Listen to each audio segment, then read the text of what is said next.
একদিন আমি মাদারীপুর শরীয়তপুর ওই পদ্মা সেতুর ওই পারে ওইখানে মাহফিল করে রাত্রে আসতেছিলাম। অনেক সময় যাওয়া হয়, তো রাতের প্রায় 2:30-3টা বাজে। পদ্মা সেতু পার হয়ে এই পারে আইসা রাত বাজে গেছে। তো আমার ড্রাইভার থামছে একটা স্টল, চা দোকান, 5-6টা চা দোকান এখানে রাস্তার পাশে, এখানে দাঁড়াইছে চা খাইব হইতে। ড্রাইভার মাঝখানে মাঝখানে কি খায়? চা খায়। রাত্রে যেহেতু গাড়ি চালায় দূর পাল্লায়, তো আমি থামছি। আরে ওই জায়গাটার মধ্যে এই রাতের 3টা বাজে আপনার চা দোকানগুলোর পাশে একটা খোলা জায়গা আছে, ওই ড্রেজার দিয়া মাটি ভরাট করছে আর কি, বিশাল এরিয়া। এখানে দেখলাম প্রায় ওই সময় রাতের 2টা-2:30 বাজে, কমপক্ষ 200 মোটরসাইকেল এখানে।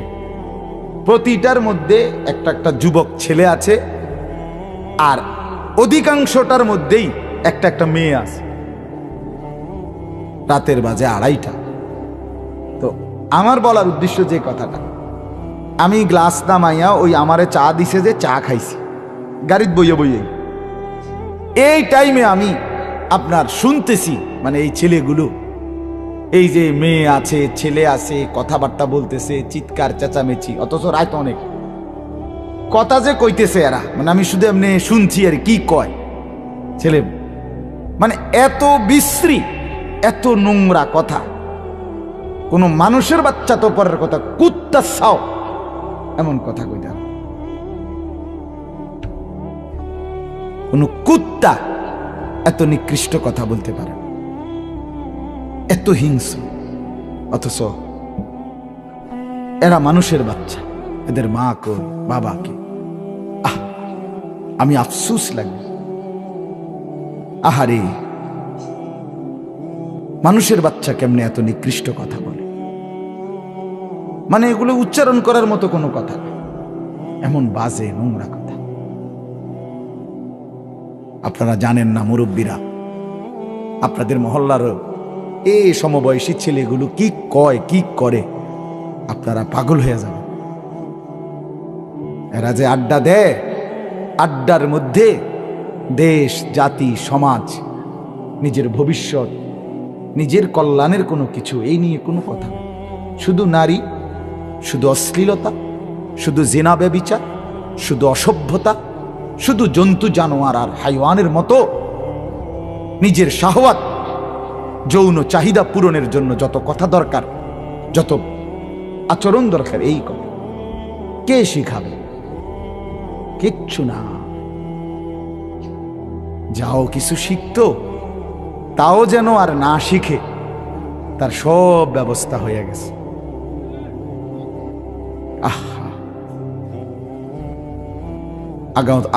অনাগত প্রজন্ম, সামনের জেনারেশন এই রং তামাশা, হাসি ঠাট্টা, মোবাইল, ব্যাঙ্গের নাচ, কাউয়ার নাচ, এরপরে দিয়া খেলাধুলা, খানা খাদ্য, এই মানে কি শিখাবে, কি করবে আগামী প্রজন্ম?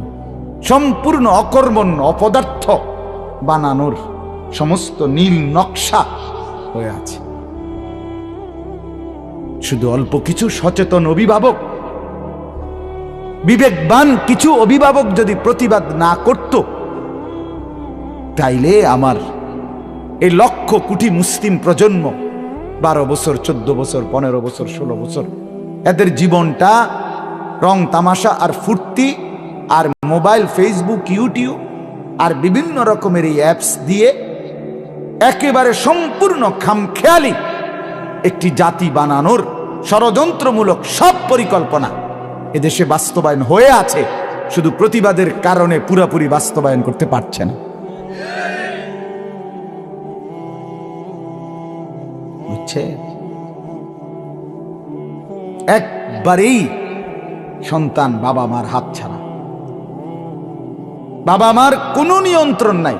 বাবা মা যেন ভয়ে আতঙ্কে শুধু কেবল টাকাগুলো দিয়ে যাচ্ছে, নাইলে গাদ্দার যে চেহারা, চুলের যে চেহারা, সুরুত, মাস্তান সাঁদাবাজের মতো মা বাপরে তো গলা টিপ্পা ধরবে। কারণ এক ওয়াক্ত নামাজ পড়ে না যেই ছেলেটা, এই জানোয়ারের ভিতরে তো কোনো মনুষ্যত্ব নাই। এক বেলা যে পেশাব করে পানি লয় না, এই জানোয়ারের সাথে তো কুত্তার লগে কোনো পার্থক্য নেই। বরঞ্চ ওই কুত্তা যদি নাও কামড়ায়, এই কুত্তা কামড়াবে। এই কুত্তা ঠিকই ঘর ভাঙ্গা লাগবে, এই জানোয়ার ঠিকই তার মা বাবারে চোখ রাঙ্গায় ধরবে।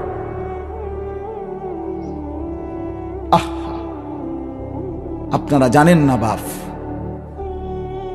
আপনাদের সন্তানদেরকে চিরতরে পঙ্গু অচল করে দেওয়ার জন্য এটা রাজনীতি না, এটা রাজনীতির হিসাব টিসাব, এটা মার্কা মুর্কা না, এটা আমার আগামী প্রজন্মকে শেষ করে দেওয়ার নীল নকশা। আগামী জেনারেশন কি করতে চাচ্ছে, গোটা ইউরোপের টার্গেট মুসলিম প্রজন্ম যেখানেই থাকুক পৃথিবীতে, মুসলিম সংখ্যাগরিষ্ঠ অঞ্চল, সেই ছেলেরা যেন আত্মনির্ভরশীল, কর্মঠ, মেহনতি, পরিশ্রমী, লক্ষ্য উদ্দেশ্যের প্রতি ধাবমান এটা যেন না হয়, বরং এই খেলাধুলা, তামাশা, মোবাইল, নাচ গান, ফুর্তি, জিনা, ব্যভিচার, মদ, জুয়া, অসভ্যতার মধ্যে যেন ডুবে থাকে, খামখেয়ালির মধ্যে।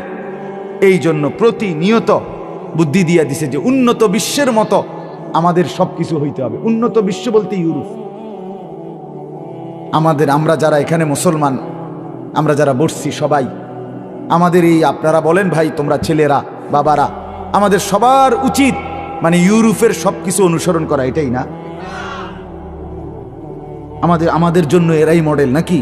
তাহলে আমাদের এই কোরআন, এটা কিচ্ছু দরকার নাই। তো আমাদের রাসূল সাল্লাল্লাহু আলাইহি সাল্লামের 23 বছরের মেহনত বৃথা। ভাবতে শিখে ইন্টারমিডিয়েট পর্যন্ত ছেলেটা পড়লো, তাহলে 1 থেকে এসএসসি 10টা বছর, ইন্টারমিডিয়েট আরো 2টা বছর, 12 বছর বাচ্চাটা শিখলো, পড়ালেখা শিখাইলেন আপনি বাবা, মুসলমান বাপ, আপনার কতগুলো টাকা গেল। বিনিময়ে আপনার ছেলেটা একটা কোরআন শরীফের একটা পৃষ্ঠা কদুর সাইয়া রিডিংটা মানে কত দেখা পড়তে পারে না। 12 বছরের ভিতরে আপনার বিবেকের মধ্যে একবারও আইলো না যে আরে কিরে আমার ফুদ্দি কোরআন শরীফটা কদ্দুর সাইয়া পড়তে পারে না? এই বাপের কি অবস্থা আসলে, এই বাবার দিলটা কি, এই মার দিলটা কি?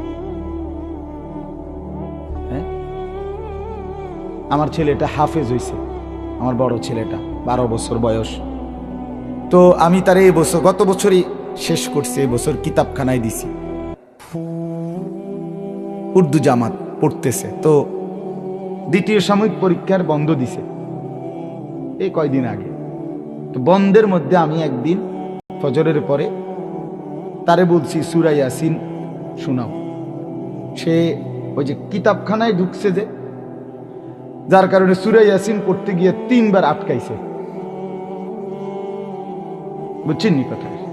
আমি সাথে সাথে মাদ্রাসা খুলছে, আর এই কিছুদিন হয়েছে খুলছে, আমি বলছি যে তোর আর ওই কিতাবখানার পড়া পরে আবার হেফজখানায় পড়ো, আবার শোনাও 6 মাস। যেদিন কোরআন শরীফ আবার পুক্ত হবে সেদিন আবার পড়তে, এখন আবার হেফজখানায় দিয়ে দিস। তাহলে আমার তো এটা বোঝা উচিত, অনুভূতি থাকা উচিত যে আমার সন্তানের হালাত কি। ও বাপ, আমনের ছেলেটা 12 বছর, 14 বছর, 16 বছর, এক ওয়াক্ত নামাজ পড়ে না। আপনি চোখে দেখেন, আপনি এটা বুঝেন না কেন? আমি এটাই বুঝি না, আমার মাথার ধরে।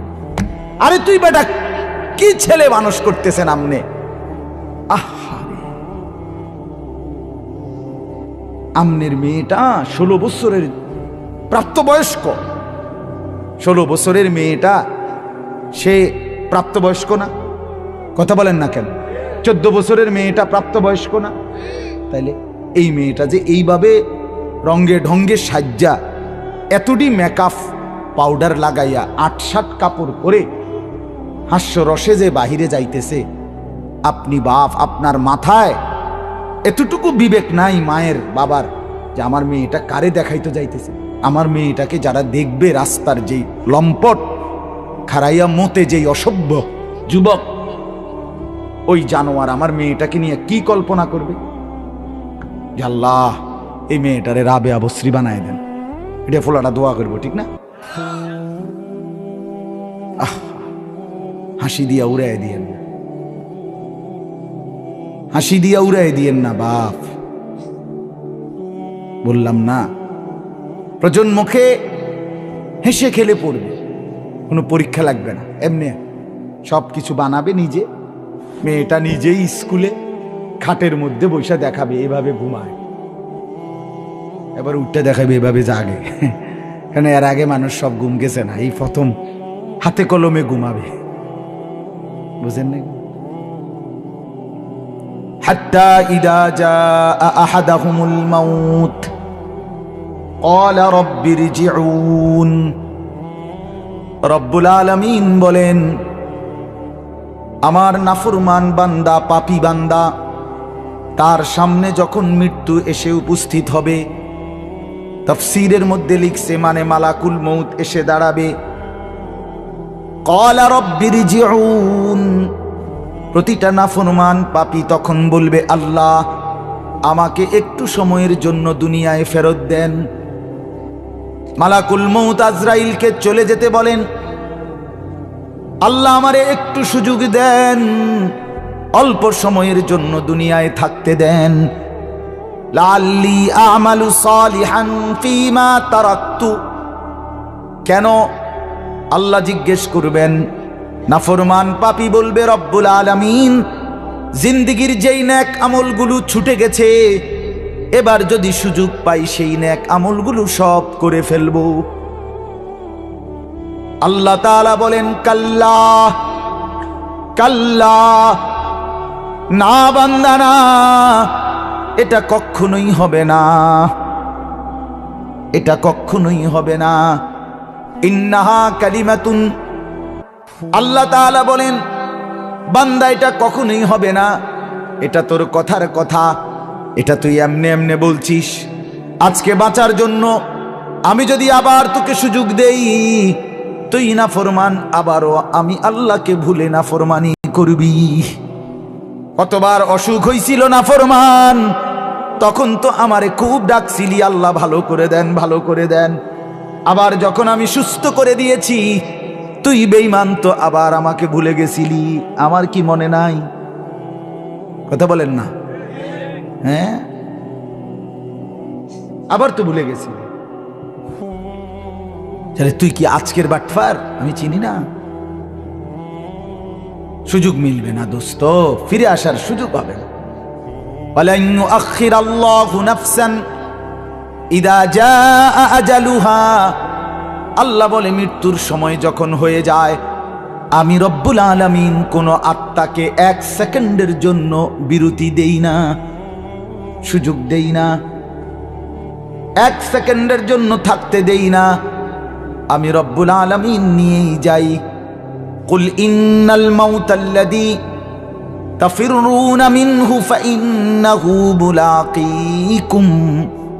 রব্বুল আলামিন বলেন, বন্ধু আপনি জানিয়ে দেন, দুনিয়াবাসী, মৃত্যু থেকে তোমরা যেখানেই পলায়ন করো না কেন, মৃত্যু তোমাদের প্রত্যেকের সাথে নিজেই এসে মুলাকাত করবে। তুমি বলতে হবে না, সে নিজেই আসবে, মৃত্যু নিজেই আসবে। ফাইন্নাহু মুলাকীকুম, মৃত্যু নিজেই আসবে। অতএব বন্ধু আমার, দ্বীনের উপরে চলতে পারা, আল্লাহর হুকুমের উপরে চলতে পারা, আল্লাহর পক্ষ থেকে যদি একটা আলো মিলে, কোরআন সুন্নাহ মতো যদি জীবন চলে, আহা এই কপাল যদি সেজদায় লাগে, এই জবান যদি মাওলার জিকিরে লাগে, এই হাত যদি আল্লাহর দ্বীনের খেদমতে লাগে, কসম আল্লাহর, এটাই ভাগ্য, এটাই সৌভাগ্য, এটাই সফল। শুধুই ভাত মাছ চাল ডাল, শুধুই বউ বাচ্চা, শুধুই যৌন স্বাধীনতা, শুধুই ঘুম আহার নিদ্রা, এটুকুর নাম মুসলমানের জিন্দিগি না। এ জন্তু জানোয়ারের জিন্দিগি হইতে পারে, কাফের মুশরিকের জীবন হইতে পারে, মুমিনের জীবন এটা বলে না, মুমিনের জীবন এটা বলে না।